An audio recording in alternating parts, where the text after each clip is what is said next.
ती घेण्याची गोडीच नाही. बुद्धी असून चालत नाही, तयास मला म्हणावे का? ओळखलत का मला? म्या सावित्री ज्योतिबा फुले. अवघ्या 9व्या वर्षातील ज्योतिबा नावाच्या माणसाशी माझं लग्न झालं.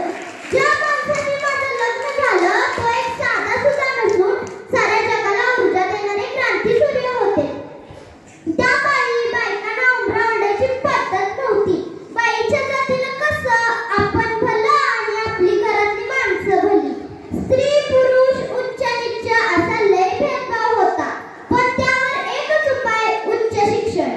एकदा ज्योतिबा फुले शिक्षणाचा प्रसार करताना फरान नावाच्या ब्रिटिश मॅडम त्यांना म्हणाल्या, मिस्टर फुले, तुम्हाला जर शिक्षणाचा प्रसार करायचा आहे ना, so educated woman first, because if